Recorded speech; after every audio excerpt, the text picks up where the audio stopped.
Bolsonaro manda uma proposta polêmica para revisar o preço dos combustíveis no Brasil, que pode trazer o benefício de reduzir a inflação, mas o impacto nas contas públicas de 40 a 50 bilhões de reais. Rússia, representante da Rússia, sai hoje da reunião da ONU sendo acusado de estar gerando uma insegurança alimentar do mundo. A IEA, Agência Internacional de Energia Atômica, é criticada tanto por China como Israel, que estão em escopos diferentes da geopolítica internacional, e a Cúpula das Américas começou sem 8 representantes. Será que isso representa o enfraquecimento do Biden? Se vocês querem entender um pouco mais sobre esses assuntos, e muito mais também sobre geografia, geopolítica, atualidades, política, polêmicas, enfim, tudo para você se manter sempre bem atualizado, já se inscreve no canal, deixa seu like, compartilha esse vídeo, que eu, professor Ricardo, conto muito com a sua ajuda. Beleza? Galera, link para o curso completo de Geografia, Geopolítica e Atualidades. Para você que é pré-vestibulando, concurseiro ou até mesmo interessado, link na descrição. Baratinho, vocês vão se arrepender. Tamo junto? E claro, se você quiser contribuir sendo membro do canal, ótimo, sensacional. Se não, só seu like e seu engajamento, já tá mais que ótimo. Tamo junto? Então bora lá pro vídeo, ó. Galera, até adiantando, geralmente nos meus vídeos aqui eu coloco uma ediçãozinha, faço algumas imagens, né? Dessa vez, galera, eu não vou ter tempo. Meu filho, né, eu tenho um filho, o Rafinha, de 1 ano e 4 meses, ele infelizmente está internado, então só vim aqui, né, arranjar um tempinho para preparar, gravar um vídeo para vocês, mas infelizmente não vou conseguir editar. Juro que da próxima vez eu edito direitinho, mas qualquer coisa é só entrar em contato no meu Instagram lá, tá? @prof_Ricardo Marcílio, que eu respondo dúvidas, enfim. A gente tá junto aí para os próximos vídeos, prometo que eu vou fazer uma ediçãozinha mais bonitinha, tá bom? Então bora lá, ó. Bom, o governo Bolsonaro, ele anunciou que vai fazer uma proposta para mandar para o Congresso para reduzir. Inclusive, são 4 combustíveis diferentes, tá? A gente tem que tomar muito cuidado, ó. A gasolina, etanol, diesel e gás. Gás e diesel, eu considero que eles são mais essenciais, por quê? Porque eles contribuem muito mais com a inflação. O diesel pelo frete e gás porque é energia, né? Todo mundo utiliza gás, inclusive indústria, residência, etc. tal. Então, esses dois estão com preço muito alto, isso prejudica e influencia principalmente no processo inflacionário. Já quando a gente fala de etanol e gasolina, eles não que não sejam importantes. Claro, hoje no Brasil, por exemplo, o dado oficial é que mais ou menos 45 milhões de pessoas têm acesso a automóveis, ou seja, é 1/4 da população brasileira. Só que desse 1/4, galera, convenhamos, geralmente é a população de classe média ou média baixa, classe média alta e classe alta. Ah, professor, tem um entregador, tem o Uber, sei disso. Mas quando a gente pensa em políticas públicas, tem que ser políticas públicas que ajudem principalmente a população mais carente, a população que mais precisa do auxílio do Estado, né? Já que são combustíveis diferentes para setores diferentes, esses dois vão ter um auxílio maior do governo, que é o gás e o diesel. O que o governo ele prometeu?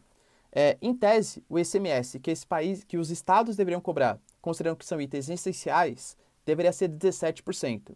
O governo Bolsonaro prometeu que se os estados reduzirem todo o ICMS, o governo federal vai lá e paga a diferença, ou seja, paga 17% para todos os estados. Qual que é o problema? Nem todos os estados cobram 17%. Tem estado que cobra 25%, 24%, 28% e por aí vai. Então o governo Bolsonaro considera que ele só vai pagar a diferença de 17%. Tá? Então vamos falar, vai. São Paulo, por exemplo, cobra 25%. Pô, se zerar, o governo Bolsonaro só vai cobrir 17%, porque é o que ele considera que seria o mais justo.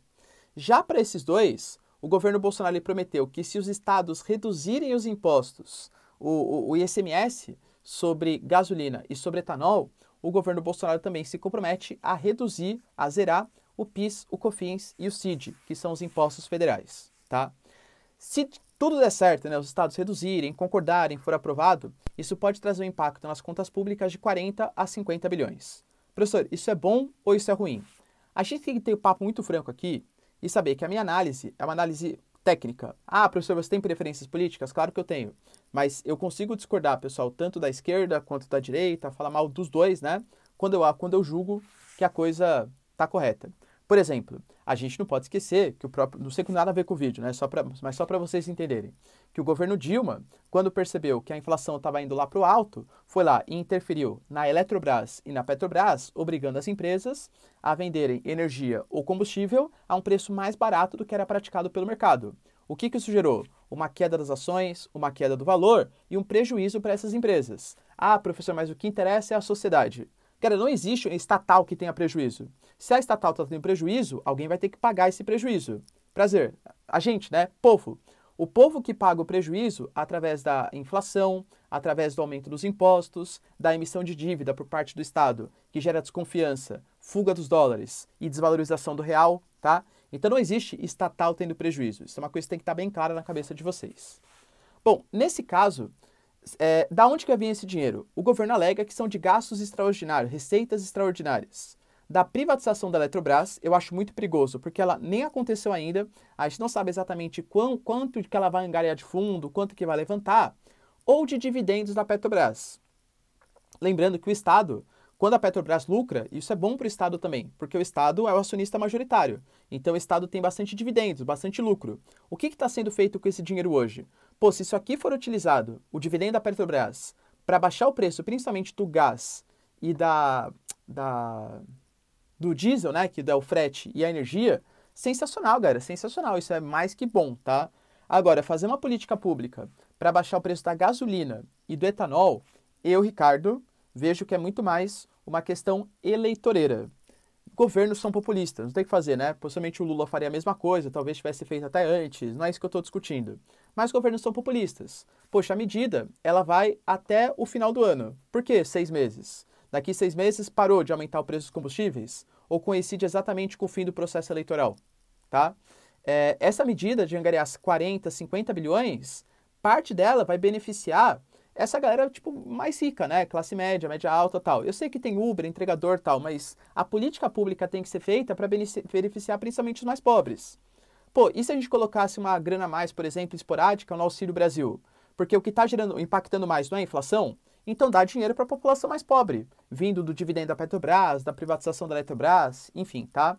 Então, penso eu que fazer uma medida que reduz o preço da gasolina e do etanol, e aí, entendam, para mim vai ser sensacional, pensando aqui a curto prazo. Por quê? Porque eu ando de carro, para mim é ótimo que reduz o preço da gasolina. Mas eu não posso pensar numa política pública que seja adequada para mim. Eu tenho que pensar numa política pública que seja adequada para a maior parte da população. E eu, Ricardo, enxergo que nesse momento, impactar o preço da gasolina e do etanol com um custo tão elevado assim, pode fazer com que o Brasil não tenha de onde tirar o recurso, ficou meio mal explicado da onde vai vir, da Eletrobras, dividendo da Petrobras, e aí se o governo não tiver dinheiro de onde tirar, o que ele vai fazer?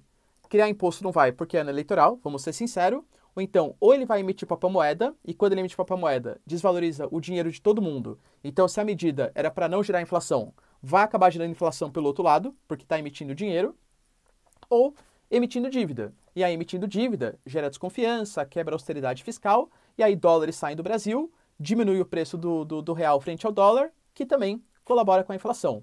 Ou seja, percebam que é cagada, né, entre aspas, aí, para todos os lados. Você concorda com a política do governo Bolsonaro? Para esses 4 combustíveis? Ou só para diesel e gás? Ou só para gasolina e etanol? Ou para nenhum? Deixa aí nos comentários, tá? Com todo respeito, hein, por favor. Outro ponto importante que acho que vale a gente ressaltar está ligado à questão da reunião da ONU que a gente teve hoje. A Rússia foi acusada de ser um país que está gerando insegurança alimentar no mundo. Por quê, professor? Pelo conflito que vem acontecendo entre Ucrânia e Rússia, a gente já teve uma série de sanções praticadas pelos países ocidentais que reduziram a exportação de petróleo. Aumenta o preço do combustível, inflação. O frete fica mais caro e tal. Mas, além de tudo, Ucrânia e Rússia, os dois, são países que exportam muitos grãos, muitos alimentos. E aí a Rússia alega que, nesse momento, ela está sendo sancionada e isso reduz a oferta de alimentos, impactando no aumento do preço, e que os portos que seriam utilizados para exportação hoje estão com minas marítimas implantadas pela Ucrânia. Ou seja, que não é a Rússia que está gerando essa insegurança alimentar, e que é a Ucrânia e as sanções do mundo ocidental. Obviamente, o mundo ocidental e a Ucrânia consideram que, na verdade, é a Rússia, porque ela que iniciou o conflito, ela que iniciou a invasão, e que essa pressão que está sendo feita contra a Ucrânia, impedindo, querendo dominar todo o mar do sul da Ucrânia, vai reduzir a oferta de alimentos. A própria presidência da União Africana, que é como se fosse uma espécie de organização dos países da África, pediu encarecidamente, Putin, resolva esse conflito, porque isso está gerando uma insegurança alimentar, principalmente na população mais pobre, que é a que mais sente o processo inflacionário. Entenda, né? Olha que interessante. Todo mundo sente com a inflação, isso é bem nítido, tá? Só que quando aumenta a inflação, isso impacta principalmente no bolso do mais pobre. Por quê? O cara que é mais rico, geralmente quando a inflação aumenta, aumenta também a taxa de juros. E aí os investimentos em renda fixa, CDB, Tesouro Selic, LCI, LCA, no caso do Brasil, né? Cada país com a sua própria, claro. Eles também ficam muito mais atrativos. O cara que é mais rico, ele ganha um dinheiro, ele não gasta já comprando alimento, etc, tal. Ele pode investir. Então ele meio que foge da inflação. Quem sofre mais é o cara que ganha o dinheiro e já gasta. Porque esse cara ele vê mensalmente o seu poder de compra ser reduzido. Ao contrário daquele que consegue investir num rendimento que supere, por exemplo, a inflação. Não que não impacte o mais rico, impacta todo mundo. Mas ele é menos pior para quem consegue viver de renda, tá? Então, nesse embate, a Rússia foi extremamente criticada e o representante russo, inclusive, abandonou a reunião na ONU, alegando que existe uma russofobia contra os russos nesse momento por conta do conflito. Outro ponto importante está na Cúpula das Américas. O Biden está sendo colocado já como praticamente um fracasso. Ele se recusou a chamar Nicarágua, Cuba e Venezuela, alegando que são países que não respeitam a democracia. E por conta disso, alguns outros países, como Bolívia e México, que é um dos países mais importantes da reunião, anunciaram que não vão participar. Ainda teve azar, né? Por exemplo, hoje o presidente do Uruguai declarou que estava sentindo mal, com sintomas de Covid, e também anunciou que não vai participar da Cúpula das Américas. Então, 8 estados não vão participar. Para sorte, competência, enfim, né? Puxa-saquismo, entre aspas, Brasil e Argentina vão participar, que são países bem importantes da América, tentando reverter um pouco essa impressão de isolamento que os Estados Unidos teve nessa cúpula. A própria Bolívia, hoje não é mais comandada pelo Evo Morales, mas é comandada pelo Luiz Arce, que é o ex-ministro da Economia do Evo Morales. O Evo Morales, que ainda é um político bem importante na Bolívia, falou que essa reunião ela serviu muito mais para dividir do que para unir.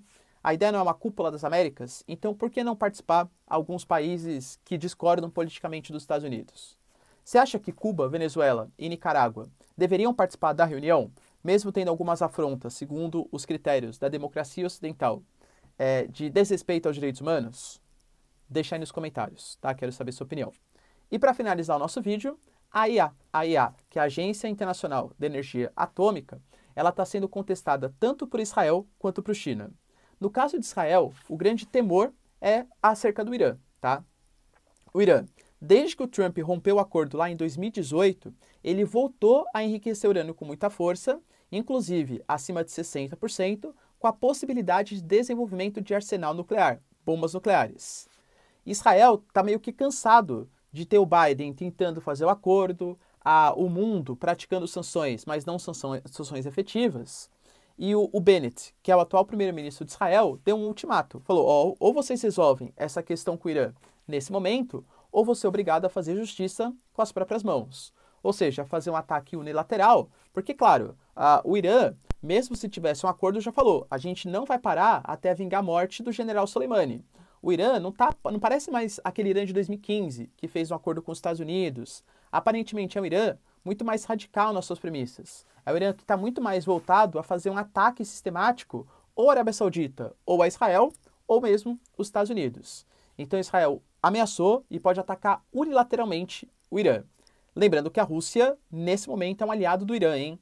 A Rússia, inclusive, anunciou que não vai colaborar para as sanções da AIEA, porque não considera que o Irã esteja desrespeitando algum tipo de acordo. Olha a bipolaridade se formando, né? De um lado ali você tem Rússia, China, Síria, Irã, do outro Israel, Estados Unidos, União Europeia e alguns em cima do muro, né? Tipo Índia, Brasil. Então a gente tem hoje uma bipolaridade cada vez maior. Que nem eu falei, a guerra entre Rússia e Ucrânia, talvez um dos piores impactos, um dos principais impactos que ela trouxe foi a mudança na nova ordem mundial. É com certeza o principal acontecimento geopolítico, a guerra na Ucrânia, desde 1991, desde o início da nova ordem mundial, tá? E outro ponto importante relacionado à China. A China também acusou a AIEA de omissão, só que nesse caso contra os seus rivais no Índico-Pacífico. Austrália, Japão e Estados Unidos. Inclusive, hoje mesmo, a China fez uma ameaça à Austrália, porque alguns militares, alguns eixos militares australianos, segundo a China, estavam praticando espionagem próximo do Mar da China. E convenhamos, é para isso que a AUKUS, a aliança militar entre Estados Unidos, Reino Unido e Austrália, foi firmado, né? Convenhamos. Só que a China considerou que nesse momento a AIEA está fazendo vista grossa, por quê? Porque está sendo trocado tecnologia nuclear entre Reino Unido, Estados Unidos e Austrália. supor, foram disponibilizados mais de uma dezena de submarinos nucleares para a Austrália. Inclusive até gerou uma briga geopolítica com a França à época, né? A IEA considera que a Austrália e todos os países da AUKUS foram extremamente claros e um submarino nuclear não é que ele atira armas nucleares, né? Atira bombas nucleares. Ele tem combustível nuclear, ou seja, não é nenhum tipo de armamento perigoso e está tudo exatamente às claras. Então não seria motivo para sanções internacionais. Mas esteja bem claro que hoje, por exemplo, os Estados Unidos, junto com a Coreia do Sul, desfilaram uma série de caças próximos dos céus da Coreia do Norte, depois da Coreia do Norte ter jogado 8 mísseis balísticos no mar próximo do Japão. A gente teve a ameaça do Biden falando que vai proteger Taiwan. A China fazendo exercícios militares em Taiwan. A China fazendo acordo com as Ilhas Salomão, com Samoa. A Austrália participando da AUKUS. O ponto de maior tensão do mundo é o Sudeste Asiático. E agora, até para a Agência Internacional de Energia Atômica, a China está apelando. E aí, será que eles têm razão? Cara, deixa nos comentários, quero saber duas questões, hein? O Brasil, ele tem razão, o Bolsonaro tem razão em mudar a política de preço dos combustíveis ou uma medida populista eleitoreira? O que você pensa, tá? E outra questão, governo Biden tá isolado nesse momento? Deixa aí nos comentários. Cara, agradeço a compreensão de vocês, tá? Mais uma vez peço desculpa. Rafinha, tô indo lá agora pro hospital, né? Pra ficar com o Rafinha. Logo menos ele vai superar essa aí, eu já trago boas notícias para vocês.